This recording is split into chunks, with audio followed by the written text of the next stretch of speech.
de como se faz uma ficha de estoque.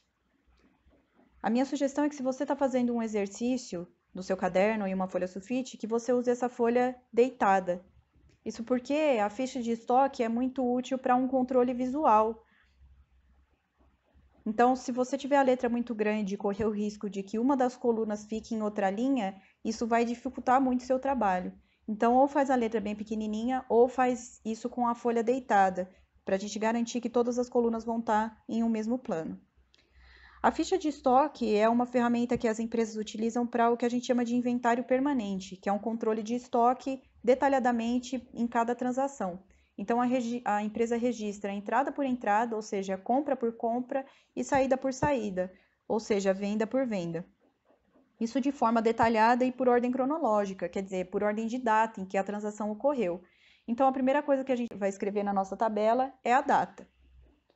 A nossa tabela vai ser dividida, então, por transações de entrada, que são as compras que as empresas fazem do mercado.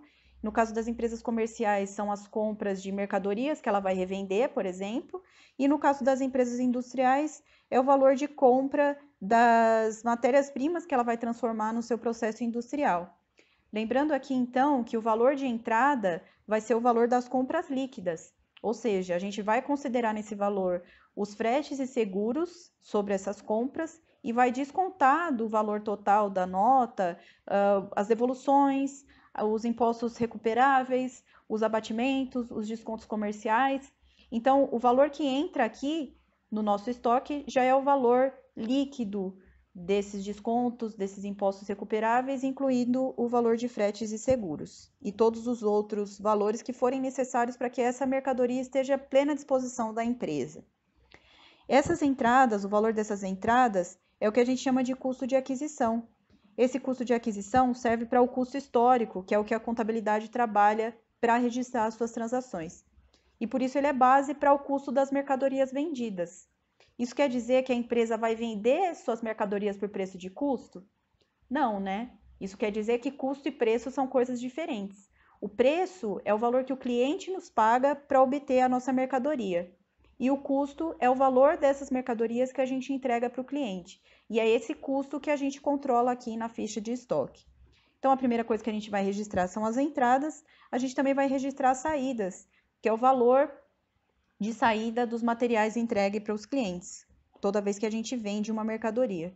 E a gente também vai controlar o saldo, que é o valor final do estoque após cada uma dessas transações. Cada bloco de informação, as entradas, as saídas e os saldos, a gente vai separar por lote. Isso é útil para a gente conseguir rastrear qual é o custo de saída que a gente vai considerar quando a gente efetuar uma venda. É útil quando a gente faz o controle de estoques pelo PEPs, por exemplo, quando a gente avalia o nosso estoque, considerando que a primeira mercadoria que entrou é a primeira mercadoria que vai sair, ou quando se usa o EPS, que se considera que a última mercadoria que entrou é a primeira que vai sair.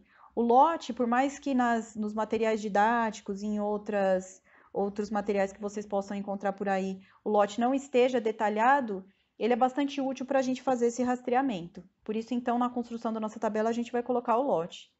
A gente também vai identificar, vai separar as entradas por quantidade, porque os controles de estoque se preocupam com as quantidades físicas que a gente tem no estoque.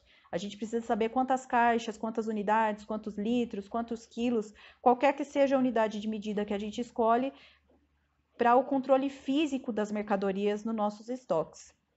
A gente também precisa saber o valor financeiro desses estoques. Então, a gente vai detalhar isso por custo unitário, que é o valor de cada unidade que tem em estoque, e pelo custo total, que é o valor total dessas unidades no estoque, ou seja, a quantidade vezes o custo unitário. E aí, esse detalhamento vai ser feito para cada bloco de informações.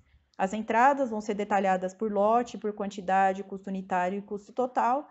As saídas vão ser detalhadas por lote, quantidade, custo unitário e custo total. E os saldos finais também vão ser detalhados por lote, quantidade, custo unitário e custo total. Essas informações nos ajudam, então, a rastrear o custo de entrada e o custo de saída de cada uma das mercadorias e saber os níveis de estoque que a gente tem ao final de cada dia ou depois de cada transação. Somando as colunas aqui, a gente consegue saber o total de compras, por exemplo, o total do custo da mercadoria vendida E observando a linha no último dia do período aqui, a gente consegue saber o estoque final.